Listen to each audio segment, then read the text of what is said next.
So I just did a video of Kamala Harris as a prosecutor and how she convicted an innocent man. And not only after she convicted him, she fought to keep him in there as he was appealing his conviction because of lack of evidence and everything. And he eventually won.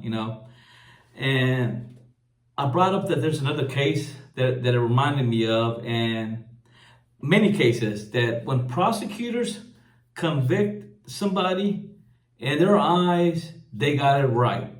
And no matter what, it won't change their mind. So I'm going to play this video of a case of, his name is Russ Faria. He was convicted of killing his wife. And the real killer is this lady called Pam Hupp.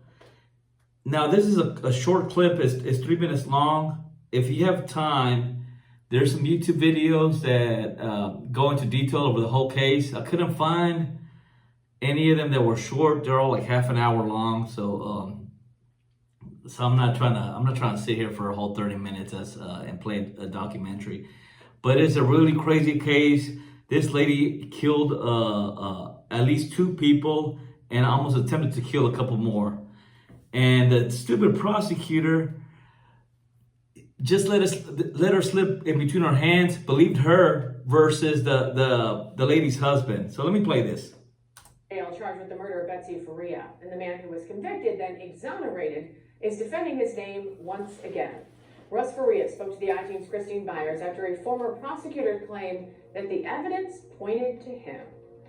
Well, my initial reaction was anger. Russ Faria thought his name had been cleared in the murder of his wife, Betsy Faria. I just was appalled at everything that she had to say. And I've got to say that I never thought that anybody could lie as much as Pam Hupp. However, I think she proved me wrong on that one. Now Faria's firing back after an interview given by former Lincoln County prosecutor Leah Cheney. Was it hard for you to listen to her and to read what she had to say? It was a little difficult because I know what really happened and I was there, and she's just trying to turn things around to make herself look good once again. In an exclusive. All right, I'm gonna pause right here before it goes on. So this is the prosecutor, and she eventually got voted out of there, and because this was such a mess up. And I went on her. She's a private attorney, right? And I went to her reviews to her personal page, and it's all like 1-star reviews. Like, the internet does not play around, and it's all 1-star reviews about how stupid she is, that she couldn't see the killer was right in front of her face, and she convicted an innocent man. So let me start this over again. Look good once again. In an exclusive with the I-Team, Cheney said she still believes Faria's prosecution was valid. She says her... See? Was valid. They don't ever admit mistakes. Oh, we did everything. The evidence pointed us to this and that. They can't ever say, yeah, we messed up. I messed up. I was wrong. None of that. Just remember this. If you ever go to court and you're innocent, don't think just because you're innocent that you're gonna win, and don't think that just because you can prove that you're innocent that they're gonna drop charges. These people don't care about that stuff.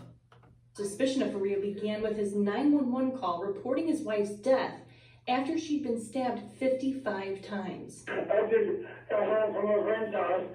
My friend killed herself. Clearly, from anyone's perspective, it did not look like a suicide. Cheney also said she didn't think Pam Hupp, who's now been charged with the murder, was physically capable of pulling it off. As I recall, she walked with a cane. The way she presented herself was very, very different from the person that you see now. Faria's lawyer, Joel Schwartz, disagrees. He says Hupp's ailments changed throughout the trial, and that investigators had tunnel vision. And anything that didn't fit with her and the officer's theory of this case was simply ignored. Ultimately, Schwartz won Faria a new trial. A judge acquitted him, and he won a multi-million-dollar settlement against Lincoln County. Why do you think they focused so heavily on Russ? It doesn't make sense. It's idiotic, it's stupid, and it costs. It's because they always go for the husband. If the spouse dies, husbands, I'm sorry to say this, or spouses, women too, you're just prime suspect, you know. It is what it is, under not just the eyes of the law, just under the eyes of society. You tend to be prime suspect. Russ 3.5 years of his life. Faria tried to sue Cheney for mishandling the case, but a judge threw it out, giving the prosecutor immunity. Which shouldn't even exist. You should be able to be punished for whatever you did if you did something wrong. For now, Faria is putting his faith in current Lincoln County Prosecutor Mike Wood. He's not just investigating how the original case was handled. Wood is prosecuting current suspect Pam Hupp. I know that about 2 weeks ago, I did speak with the lead investigator, and he assured me and promised me that he's going to leave no stone unturned. 10 years after Betsy Faria's death, justice is long overdue. I would like to see them get to the bottom of, hopefully, if Pam Hupp is guilty and everything that I've ever seen shows that she is, I'd like to see her get her just desserts. For the I-Team, Christine Byers, 5 on your side. All right, let me give you a couple more details of this case. The guy had a solid alibi. First of all, his wife was dying of terminal cancer. She had days, maybe weeks to live. She was almost gone. So he has no motive to kill his wife who's dying. She has a will. The will changes randomly a couple of days before she died, giving everything to this lady, Pam Hupp. You know, that should set off alarm bells. That, just right before you die, the will goes to this random lady, you know. He has a solid alibi. He was playing poker with a bunch of friends. Now, the stupid prosecutor was saying she thought all the people that he was playing poker were lying.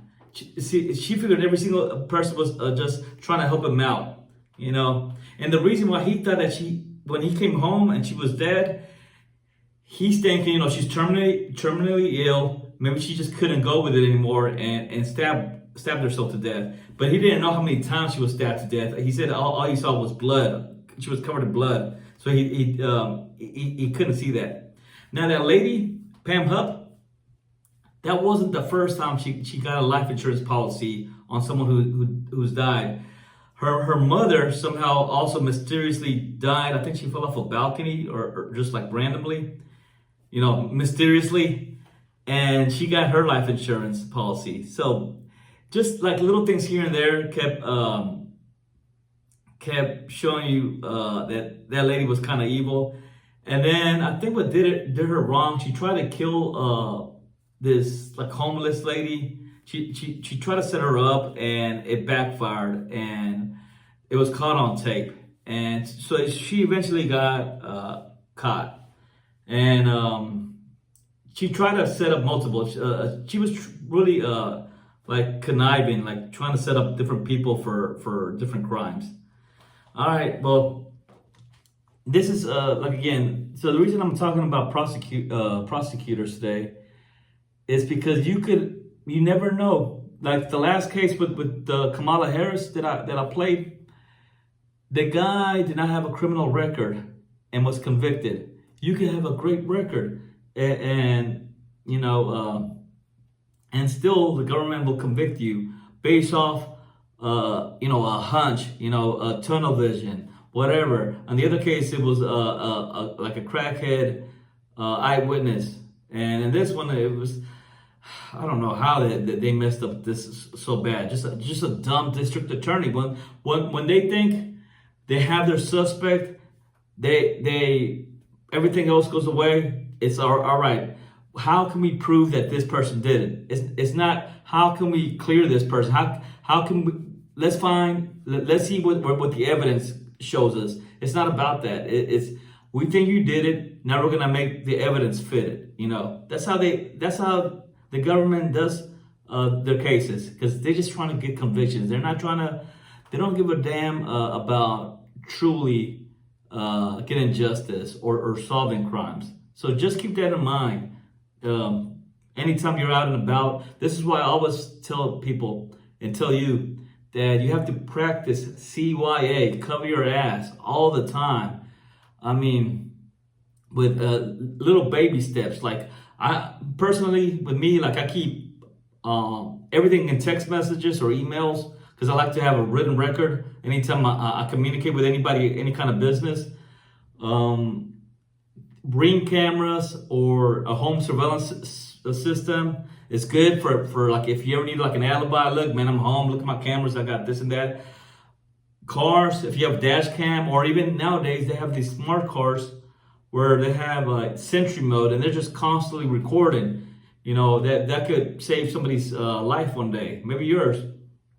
Again, I'm lucky I'm here in this office pretty much like all the time, and there's cameras here all the time. So at least for certain parts of the day, I have an alibi. And then the other times, like I'm posting videos, I'll post like half a dozen videos every day. So obviously I have a pretty solid alibi. And my phones are really good at letting people know where your location is, because it the towers, the way they work, they can triangulate and they can show where you've been at a given time. They could either work with you or against you to either prove your innocence or your guilt, you know. So just have different ways of having different alibis, just in case, because you never know. You could be nobody ever thinks it could happen to them. I bet you this guy never thought that this would happen to them. It can happen to anyone, so be ready. Also, one last thing, this is why it's really, really important to have money, be independently wealthy, start saving, start saving and investing, because if you don't have money for a good lawyer, you're gonna get a court-appointed attorney, and that's not gonna turn out well, because they got so many cases and they don't really give a damn whether they win or lose. You want to pay for a top-notch attorney, and it's gonna cost a lot of money. And if you don't have it, then that's your ass. So this is why, like I said, focus on making your money, and that's about it for right now. Now, let me know too if you've seen this case, or if you have dealt with the government or prosecutors or the legal system in cases like similar like this, where they just wanted to convict you. All right, that's enough for today.